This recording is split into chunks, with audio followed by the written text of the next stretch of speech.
Hi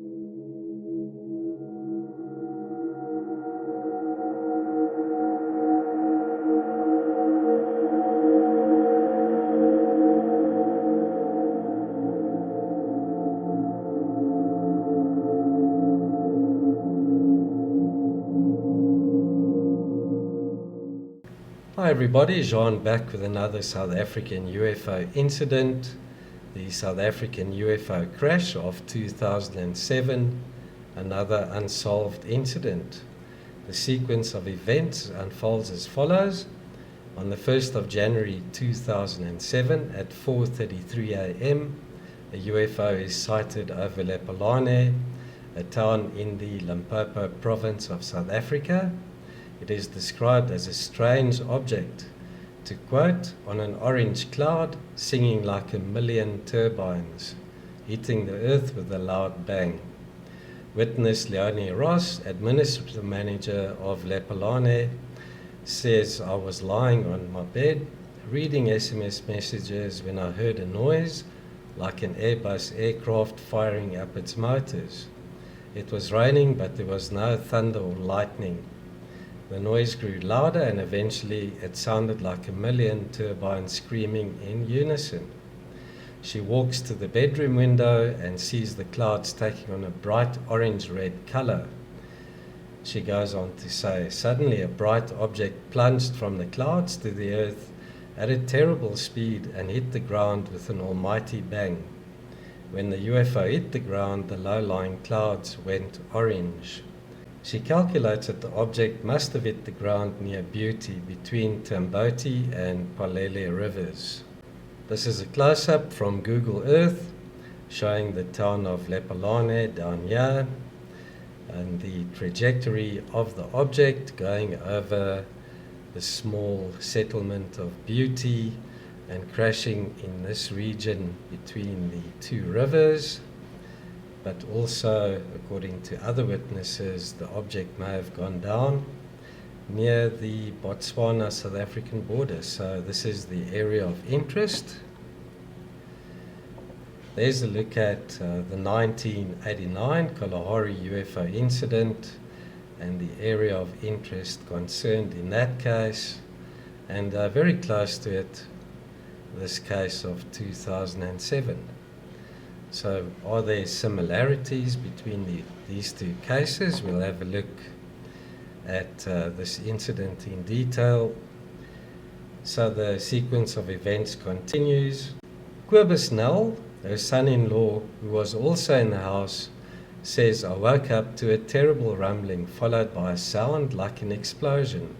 I woke my wife up so that she could also listen because the rumbling lasted for more than a minute. Becoming louder, then we heard the bang. On the 3rd of January 2007, a couple of days later, the Lephalale police station reports receiving numerous inquiries following the incident. Superintendent Wessel Geldenhuys reports that the area is vast and there is no way of knowing where to start looking, adding that the object could have fallen in Botswana, which is situated about 45 kilometers away. We have had many queries, but no answers. So let's take a closer look at the bearings of this incident in Google Earth. So if you recall from my previous video called the 1989 Kalahari UFO incident, this is the trajectory at which that object came in over South African airspace. 2 Mirages were dispatched from Valhalla Air Force Base in Pretoria and seemed to have shot down the craft just over the South African Botswana border in the Kalahari Desert. And this incident, which takes place in Limpopo province of South Africa, shows Lephalale down here and Beauty over there in that region, and according to the testimony, the craft went down either here or, according to the police officer, it may have downed in this area about 45 kilometers from Lepelane. And these two incidents quite close to one another. Let's check that out. About 215 kilometers between these two areas of interest. So it's speculated that either the Mirages shot down this craft using their Thor 2 directed energy weapons, or the Mirages herded the craft to a secret military base in this region from where the craft was shot down from the ground. So background historical information. On the 7th of May 1989, a UFO is brought down in the Kalahari Desert near the Botswana-South African border. In 1990, Dr. J.J. Hurtak, who runs Future Science, confirms the incident. On the 31st of March 1992, John Robbie from Talk Radio 702 interviews Cynthia Hines, head UFO researcher for South Africa, also working for Future Science. In 2007, a UFO crashes close to Lepelane near the Botswana-South African border. Also in 2007, Dr. J.J. Hurtak from Future Science investigates the incident. And in the same year, John Robbie from Talk Radio 702 interviews Dr. J.J. Hurtak, possibly indicating that he was in South Africa investigating this incident. And then also in 2008, Reddy Klobby, also from Talk Radio 702, interviews Dr. J.J. Hurtak. And then a note, the Cape Argus has not responded to requests for further information regarding the 1989 Kalahari UFO incident article of 1993. Neither has Talk Radio 702 for details on how to obtain the podcast interviews conducted by Robbie and Klobby.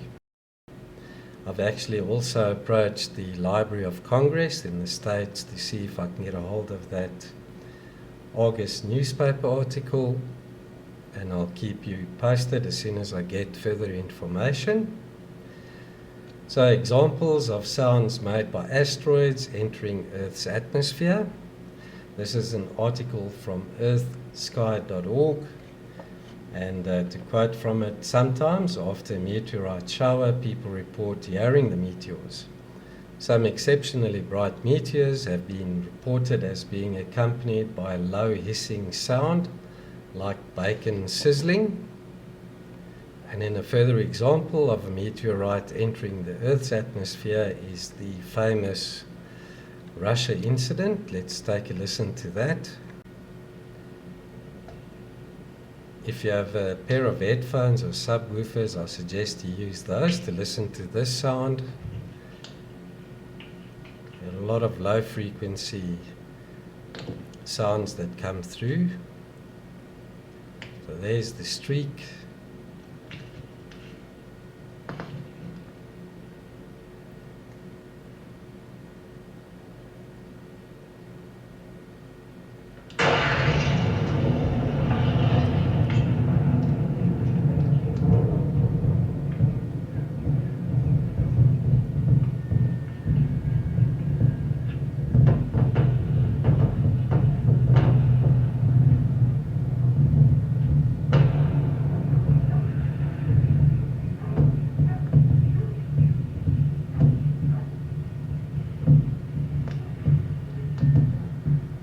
I'm sure you agree that doesn't sound at all like jet turbines.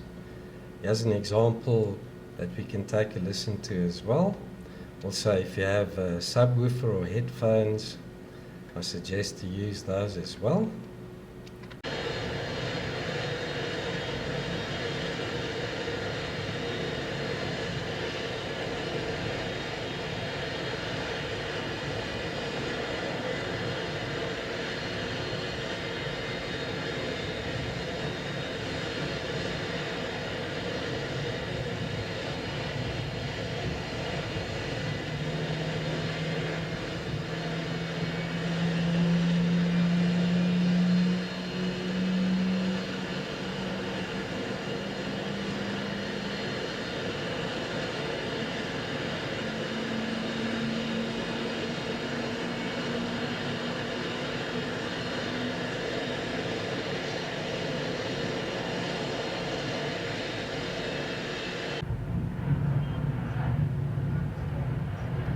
Some impressive flying from that pilot.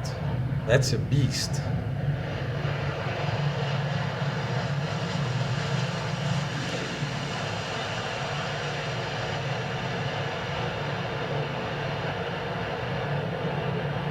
And I'm also sure you agree with me, that definitely doesn't sound like sizzling bacon. So let's have a look at the articles as they were published before they get deleted from their various sources. This is the original article posted to news24.com, published 2007-0102, and a follow-up article published 2007-0103. You're welcome to pause the video at any time to take screen captures. I will include the links to all these in the description below. This is from the Future Science homepage, and the Academy for Future Science is a non-profit corporation that examines new scientific ideas for the future through science and information technology. And there's Dr. J.J. Hurtak and his wife Desiree Hurtak. This is the article from Future Science, the Lepelane, South Africa UFO Crash. The Academy has investigated a very important event that has come to light, the sighting of a vehicle crashing on the South African-Botswana border. Strange and terrifying sounds of what many believe to be a UFO that was about to crash flew low over their heads on December 30th, 2006. According to the current witness, Leonie Ross, the object was singing like a million turbines and was heard for miles near the city of Lepelale, a new area of development supporting a growing population of some 60,000.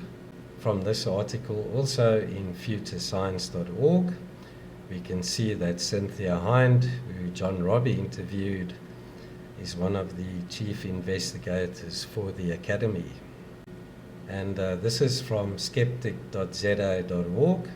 Dr. Hurtak didn't disappoint. He and his wife are out here to talk on environmental issues and to present evidence on the existence of extraterrestrials. They spoke of a well-documented UFO sighting in Zimbabwe, and here's a link to the podcast. I've tried that link. This is a really old link and doesn't seem to work anymore. I've queried Talk Radio 702 to find this podcast. However, I'm not getting any responses from at least 2 people that I've tried. This is from archive.org, from the 702 website, way back in the day, in which it says Reddy Dereko interviews Dr. J.J. Hurtak. And I can't download the podcast. As I say, this is from archive.org. The new 702 website doesn't list this podcast at all. So my conclusion, the data and information presented appears feasible. Asteroids entering Earth's atmosphere do not sound like several jet turbines running at once.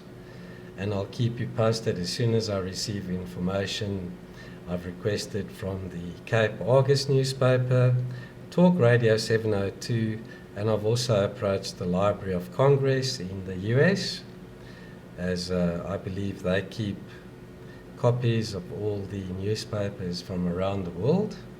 I'm still waiting for the Library of Congress librarian to contact me. And then finally, although the evidence is of a circumstantial nature, the incident remains compelling and deserves further investigation. You can also find links to the various sources in the video description below. So guys, thank you for watching this video. If you have any information or witnessed this yourself, please get in touch with me via direct message on Twitter or Facebook, or you can drop a comment in the comments below. I look forward to hearing from you. Let's see if we can get further information about these 2 incidents before they disappear in the sands of time. So please share this video with as many people as you can. Let's see if we can get more information about these 2 incidents and find out what actually happened here. So thanks again for watching. I'll be back soon. Bye bye for now.